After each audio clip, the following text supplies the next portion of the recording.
Wagwan! Slight change this week. We're being joined by Lavinia Cook. Hello. She's popped down just to have some food with me because, well, it looks like Candice is dog sitting. She's been dog sitting a lot. Yeah, she's looking after Pepper. So, anyway, I thought it would be a great idea to have some Caribbean cuisine with someone who's actually been.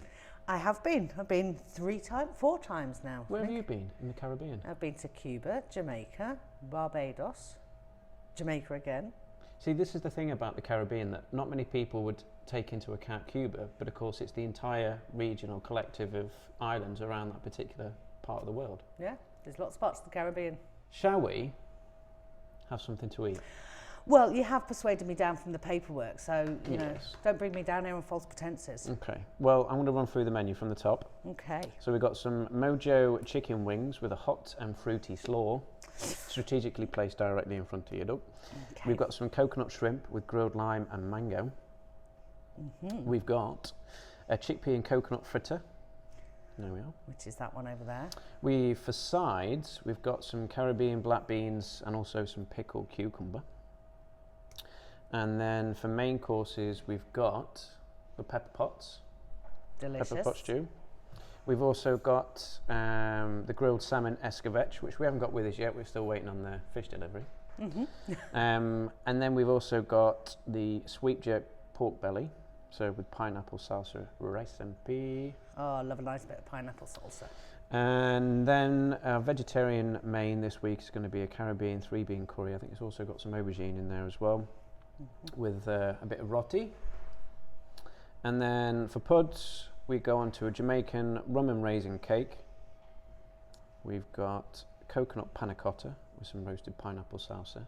And then baked passion fruit and mango cheesecake, which, funny enough, although it's not actually native passion fruit to many of the islands, you get it a lot, believe this or not.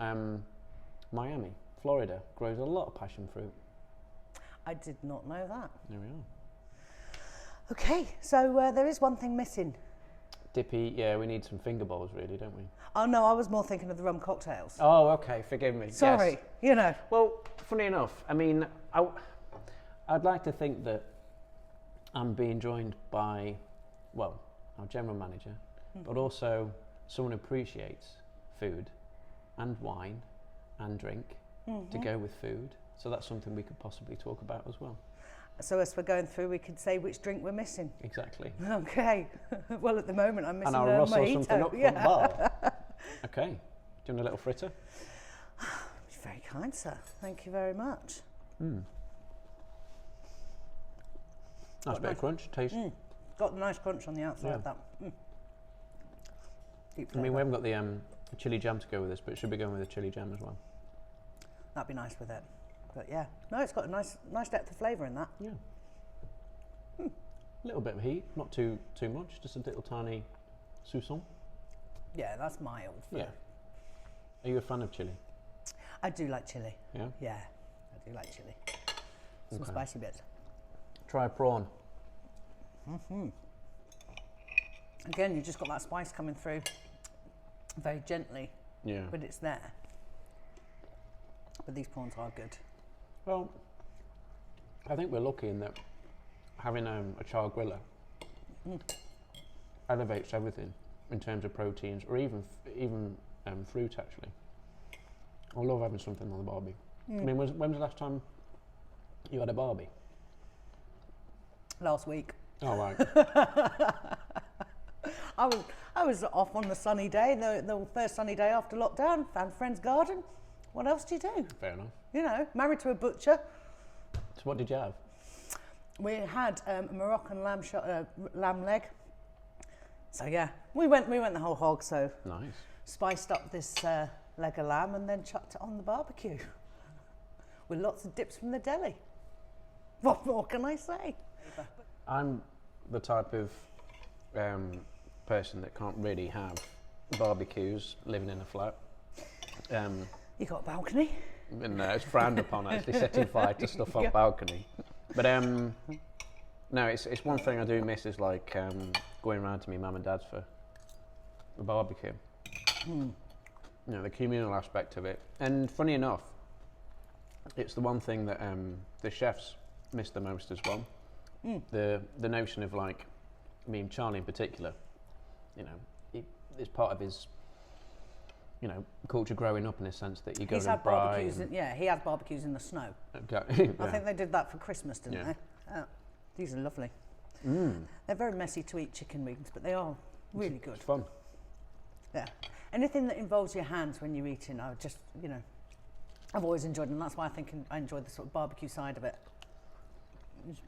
They're quite sweet. Yeah, but they've got a sort of stickiness on the outside, haven't they? Sorry. I'm starving. I'm sorry. There is something about fruit. With the sweet and savoury that they do in the Caribbean, that they get it bob on, don't they? Particularly when it's married with chilli as well. I mean, when it comes to chilli, it's not necessarily about the heat, but there is a taste to chilies, and there's a significant, interesting taste with Scotch bonnet. It is really fruity, really aromatic, and that's why you often find it in this type of cuisine. You used to find a lot more that they would just use that extract to give you heat, so your different flavour profiles of chili or chili sauces would be, have a look at what actually the extract is, because that was all they were using, was the differentiation for making heat. Yep. Whereas now you are getting more artisan producers just wanting to pick the individual flavour profiles. Let's go on to main course. Start off with a little bean curry and roti. I would regard you as one of the biggest lovers of food that I know of. There is one aversion that you do have, and that's peppers. Well, I've actually got two aversions. I don't eat baked beans either, but you don't tend to see them around here. So, it's not something that features heavily on the menu. No. So what was it about pepper that you don't like? I don't know. Just never liked. Let's say I love chili peppers, but the sweet peppers, no, thank you. Okay. But I will take one for the team. No, you can opt out if need be, but I think this looks delicious. I bet it was actually delicious. Don't tell anyone that I've eaten something with peppers in. That's really nice, isn't it?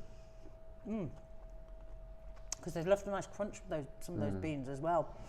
Can't bear it when it just becomes really mush. So sides-wise, we've got more beans, and we've also got some pickled cucumbers as well. They've given us a little portion there. Yeah, I'm interested in trying the pickled cucumber, actually. Okay. I've got some heat as well. That's delicious. That is really stunning.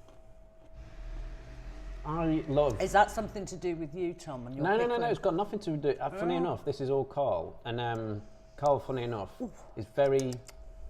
He's very... I wouldn't say precious, but he's very proud of, say, for instance, his base pickling liquor. And I love watching him do it, and I love, I'm having more of that, I'm afraid. How much ownership he takes of something which is quite fundamentally simple in a kitchen, a pickling liquor, but it's all, from scratch, his recipe. But this one's been slightly tweaked for the cucumbers, but I think that's divine. That is. I'm going to have another one. Yeah, don't blame you. Do you want to try some belly pork? I'm going to, after I've persuaded Carl to put them on the deli counter. Yeah, we could do. Yeah. Right. Help yourself. Oh, it's got a beautiful smokiness to it. Yeah.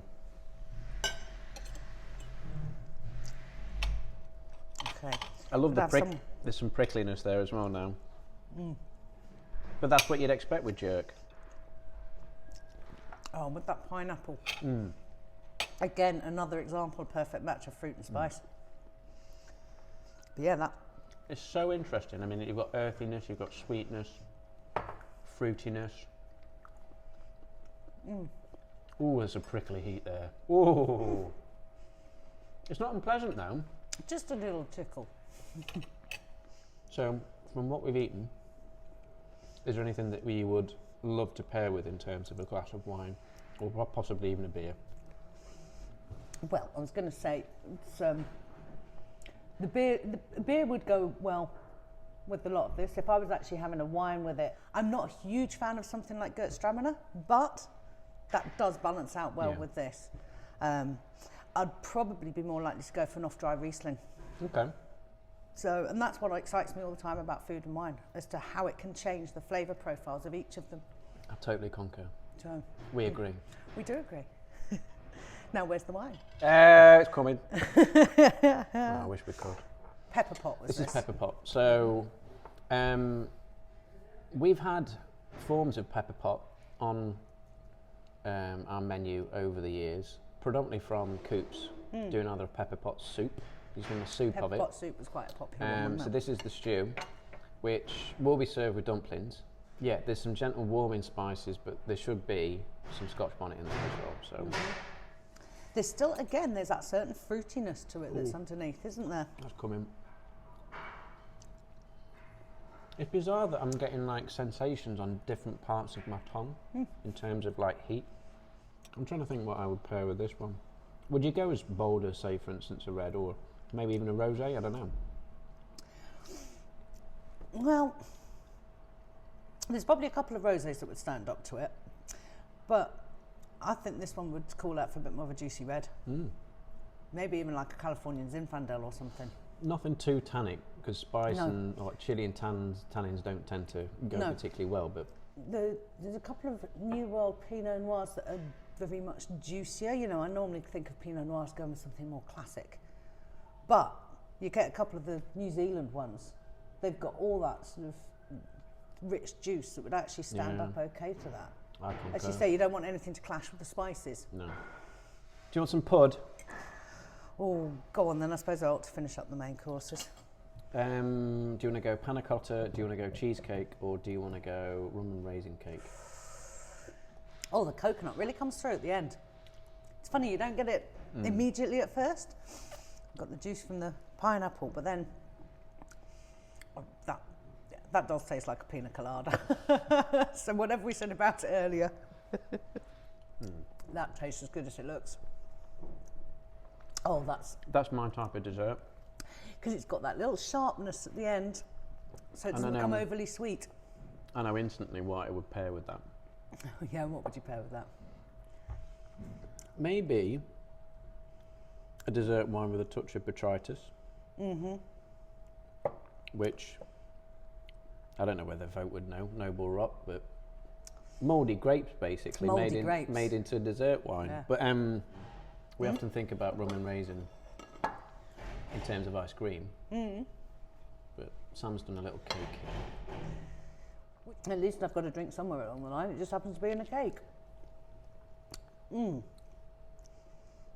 But again, you see, that rum balances it out so it doesn't become overly sweet or anything that you couldn't cope with. I mean, it's a polarising one, rum and raisin. Pretty old school. But it's old school for a reason. Yeah, but this is it. Just because it's old school, look at the throwbacks we're having now. I mean, we were talking about doing a retro night as well, weren't we? You know, sort of because sometimes those flavours have worked for a reason. Well, Dine at Homes, these are all available on our website, so you can get them on our online shop. We've also got Lay the Table, who are being kind enough to take us on, and you can purchase it through their website. They are delivering to North Liverpool for us. Yeah. So anyone living around the Formby area, check out Lay the Table. Yeah, next week we're going to go and celebrate all things St George. St George, aren't we? Because it happens to be on a Saturday, I think, this year as well, actually, St George's Day. Or a Friday, I can't remember. I think it's Friday or Saturday. So Friday, probably. Yeah. I mean, we could talk about the notion of what it means to be patriotic. Is there dragon on the menu? There's no dragon. No or slaying dragon? of dragon, no. No. No, there's some... What we're doing is we're celebrating English ingredients. So, local cheeses. We've got local vegetables and obviously proteins and, you know, We've all the got meat. a lot of fine produce in this country, so it's always worth celebrating. And particularly within the Northwest as well. I think people sometimes forget that the Northwest has got, particularly in Cumbria, some of the best mutton and sheep, you know, and lamb. We've got some fantastic produce in the Northwest, so we're going to be using a lot of that for next week. Perfect. Which you can also get on Lay the Table. But thanks everybody for listening, and you'll catch us in the next one. Thank you. Thanks then.